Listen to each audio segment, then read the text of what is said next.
문희정의 핫 키워드.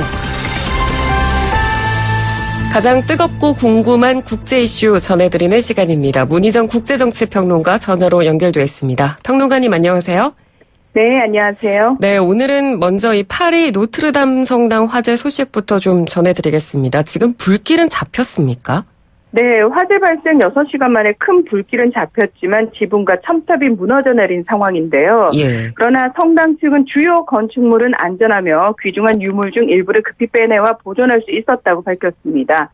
이 현재 시간으로 어제 오후 6시 50분쯤, 우리 시간으로는 오늘 새벽 1시 50분쯤인데요. 이 파리 구도심 센 강변의 시테섬에 있는 노트르담 대성당의 첨탑 쪽에서 시커먼 연기와 함께 불길이 솟구쳤는데요.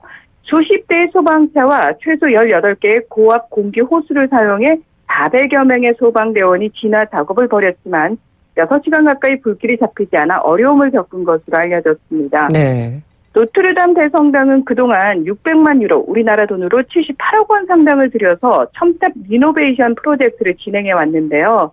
경찰에 따르면 이 첨탑 보수 공사를 위해서 설치한 비계, 그러니까 발판용 가시설물을 얘기하는데요. 여기서 불길이 시작된 것으로 보고 방화나 테러보다는 실화에 의한 화재일 가능성에 무게를 두고 있다고 밝혔습니다. 네, 불길이 굉장히 빠른 시간 동안 크게 번졌는데 쉽게 불길을 잡지 못한 원인이 있습니까?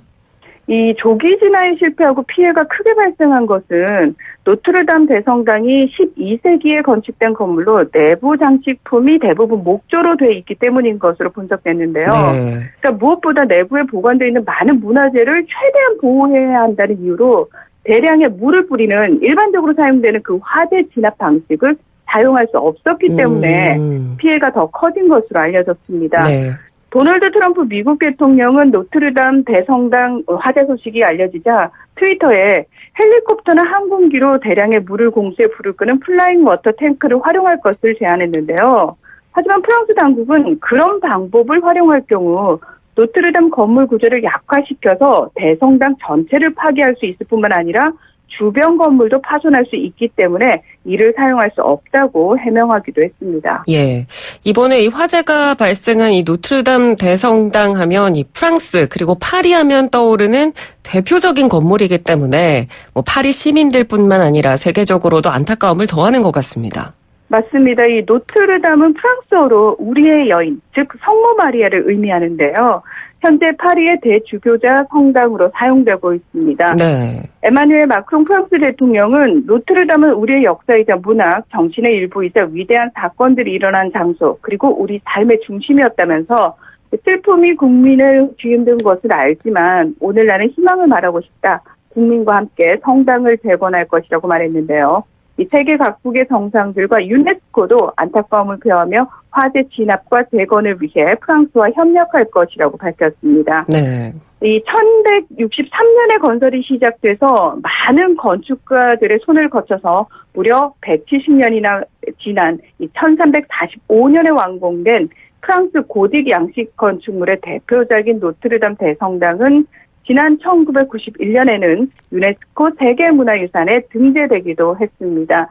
다들 아시는 것처럼 빅토르 위고가 1831년에 쓴 소설 노트르담의 꼽추의 무대로도 유명하고요. 네. 1804년 12월에는 이 교황 비오 7세가 참석한 나폴레옹 보나파르트의 대관식이 열린 역사적인 장소인데요. 이 단순히 역사 속에 그리고 관광지로만 존재하는 공간이 아니라 네. 이 하루에 평균 3만 명의 관광객이 찾을 정도로 가장 인기 있는 명소이기도 하고 드골 장군 또 미테랑 대통령의 장례식 등 현재까지도 각종 중요한 행사가 여전히 거행되는 곳입니다. 네, 그만큼 의미가 깊은 장소이기 때문에 하루빨리 재건이 됐으면 하는 바람을 가져봅니다.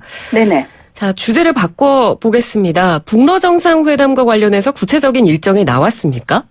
아직 정확한 날짜가 발표된 것은 아니지만 북러 정상회담이 준비되고 있다는 사실은 확인한 상태인데요. 네. 현지 시간으로 15일 러시아 드미트리 페스코프 크렘린궁 대변인은 회담 시기와 장소 등에 대해 최종 결정된 것은 없다면서도 회담이 준비되고 있다는 점은 확인해 줄 수 있다. 우리는 이미 오래전부터 이에 관해 얘기해 왔다고 말했습니다. 러시아 주재 북한 대사관 측 역시 아는 바가 없다면서 함구하고 있지만 김정은 위원장의 해외 방문 때 의전 등 실무를 책임지는 최측근 인사인 김창선 국무위 부장이 지난달 19일부터 25일까지 모스크바와 블라디보스토크를 잇따라 방문한 사실이 확인됐기 때문에 네. 김 위원장의 러시아 방문과 북러 정상회담 개최가 임박했다라는 관측들이 잇따라 나오고 있는 상황입니다. 네. 다음 주쯤에 김 위원장이 러시아 방문을 할 것이다. 이런 언론 보도도 있더라고요. 네, 북러 관계에 정통한 익명의 소식통과 러시아 푸틴 대통령의 일정을 유추해서 전망이 나온 건데요. 네. 오는 26일과 27일 이틀 동안 중국 베이징에서는 1대1로 정상회의가 열리는데요. 푸틴 대통령이 참석할 예정인 것으로 알려졌습니다.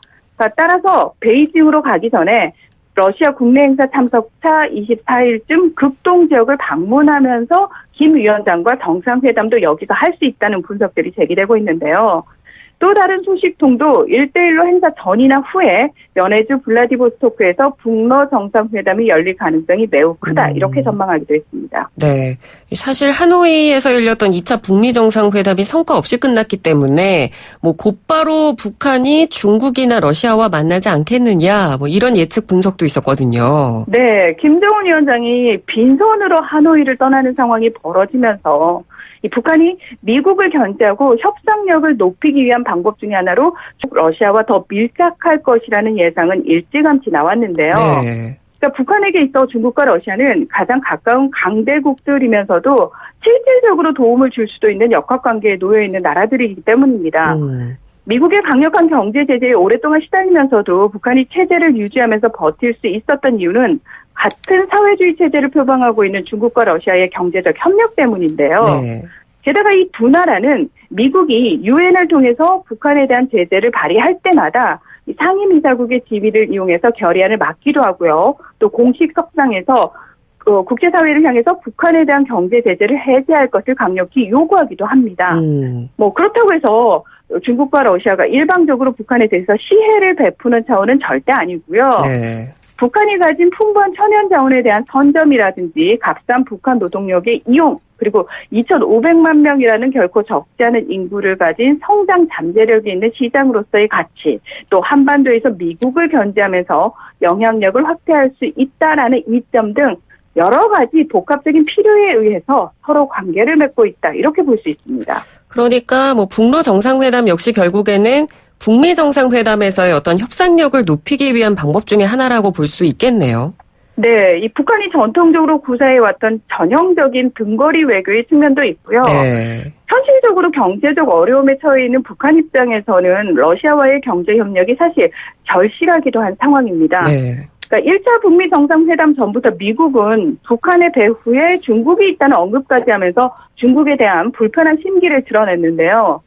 중국 역시 미국과 무역 전쟁을 하는 중이고 현재 장기간에 걸친 협상을 진행 중에 있기 때문에 네. 전략적으로 북한과의 밀착보다는 실리적으로 미국과의 무역 협상에 집중할 수밖에 없습니다. 그러니까 따라서 북한에서는 또 다른 선택지인 러시아와의 밀착 행보를 보이고 있는 건데요. 네.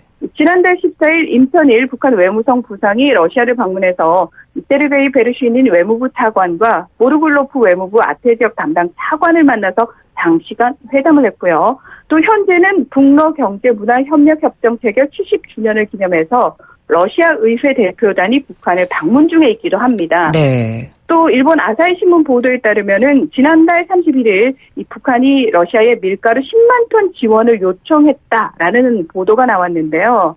러시아 인테르팍스 통신은 지난 2월 콘스탄틴 코사체프 러시아 상원 국제문제위원장이 김형준 주 러시아 북한 대사를 만난 뒤에 5만 톤 규모의 밀 원조를 검토하고 있다고 보도한 바 있습니다.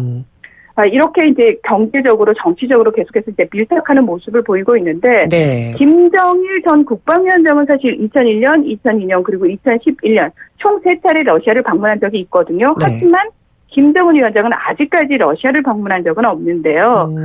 과거 소련이 해체될 당시에 우크라이나 등의 핵무기를 반출시킨 비핵화 경험이 있기 때문에 네. 이 러시아가 교착 상태에 빠진 북핵 문제에 대해서 어떤 돌파구를 마련해 줄 수 있을지에도 기대가 쏠리고 있습니다. 네.